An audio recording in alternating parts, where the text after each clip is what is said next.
आगामी विधानसभा चुनाव 2025 में एक तरफ चिराग पासवान है तो दूसरी तरफ नीतीश कुमार है। दोनों के बीच कहीं ना कहीं एक ऐसा उबाल देखने को मिल रहा है जहां एनडीए सबसे ज्यादा परेशान है, तो वहीं आखिर उनके बहनोई अरुण भारती क्यों इतने परेशान हैं? चिराग पासवान नीतीश कुमार के बीच का विवाद क्या उन्हें ले डूबेगा या फिर आने वाले चुनाव से पहले दोनों का गठबंधन टूट जाएगा? ये सबसे बड़ा सवाल। नमस्कार, मैं हूं संजीव और आप देख रहे हैं आप तक न्यूज। अगर आप हमारे चैनल पर नए हैं तो चैनल को जरूर सब्सक्राइब कर लें। बता दें, चिराग पासवान की बढ़ती महत्वाकांक्षा क्या सीएम नीतीश कुमार के लिए चिंता का कारण बनेगा?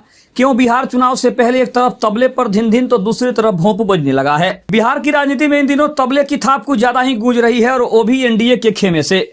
जैसे जैसे 2025 के विधानसभा चुनाव नजदीक आ रहे हैं, राजनीतिक पारा चढ़ता जा रहा है। महागठबंधन से कहीं ज्यादा खलबली इस बार एनडीए में मची हुई दिखाई दे रही है। खास करके लोक जनशक्ति पार्टी रामविलास के तेवर तीखे होते जा रहे हैं। पार्टी के सुप्रीमो चिराग पासवान भले ही चुप हों, लेकिन उनके बहनोई और जमुई के सांसद अरुण भारती ने पूरी तरीके से मोर्चा खोल रखा है। जहां एक और नीतीश कुमार फिलहाल शांत हैं, तो वहीं दूसरी ओर अरुण भारती लगातार सोशल मीडिया पर सीएम नीतीश कुमार पर हमलावर दिखाई दे रहे हैं।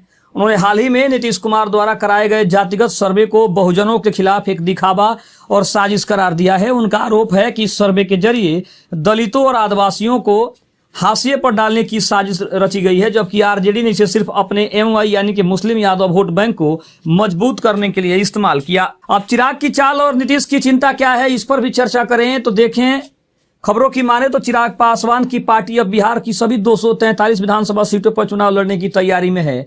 चिराग ने यह भी स्पष्ट संकेत दे दिया है कि वह इस बार सामान्य सीट से चुनाव लड़ सकते हैं, जिससे उनकी राजनीतिक छवि को और व्यापक आयाम मिल सके।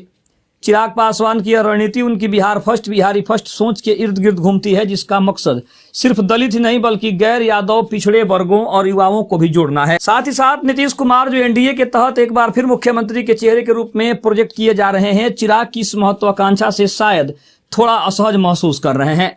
राजनीतिक गलियारों में चर्चा है कि 2020 की तरह एक बार फिर चिराग पासवान बीजेपी पर दबाव बनाकर नीतीश कुमार को साइड लाइन करने की तैयारी में है, कुछ वैसा ही जैसा महाराष्ट्र में देखा गया। अरुण भारती की पोस्ट सिर्फ जातिगत सर्वे तक ही सीमित नहीं रही है। उन्होंने राज्य की कानून व्यवस्था पर भी सवाल उठाए और चिराग द्वारा नीतीश को लिखे गए पत्र का समर्थन करते हुए दुर्घटना पीड़ित परिवारों को मुआवजा देने की मौजूदा प्रक्रिया को अमानवीय करार दिया है। फिलहाल जदयू प्रवक्ता चुप हैं, लेकिन यह सन्नाटा कब तक तबले की धिन धिन में बदल जाए कहा नहीं जा सकता। साफ संकेत है, जैसे ही पार्टी आलाकमान इशारा देगी जवाबी हमला शुरू हो जाएगा। वही अगर बात करें तो सीट बंटवारे को लेकर टकराव होना एनडीए के अंदर तय माना जा रहा है, क्योंकि जिस तरह की घटना अभी चल रही है उसको देखते हुए जरूर कहा जा रहा है कि सीट बंटवारे में सबसे ज्यादा तमाशा एनडीए में देखने को मिल सकता है।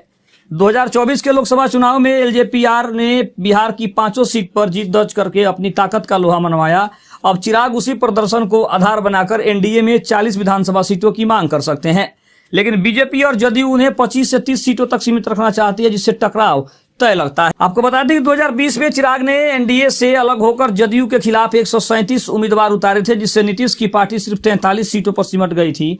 भले ही एलजेपीआर सिर्फ 1 सीट जीत पाई, लेकिन नीतीश की नींद जरूर खराब कर दी थी। अब एक बार फिर से इतिहास खुद को दोहराने की ओर बढ़ता दिखाई दे रहा है। चिराग की महत्वाकांक्षा और अरुण भारती की भोंपू पॉलिटिक्स ने नीतीश कुमार की रणनीतिक टीम की मुश्किलें और ज्यादा बढ़ा दी है और उनको संकट में डाल दिया है कि अब उन्हें आगे क्या करना है। इसके ऊपर उनकी पार्टी गंभीरता से विचार करने के बारे में सोचने लगी है। खबर आपको कैसी लगी कमेंट में जरूर बताइएगा। तब तक के लिए धन्यवाद। जय हिंद, जय भारत।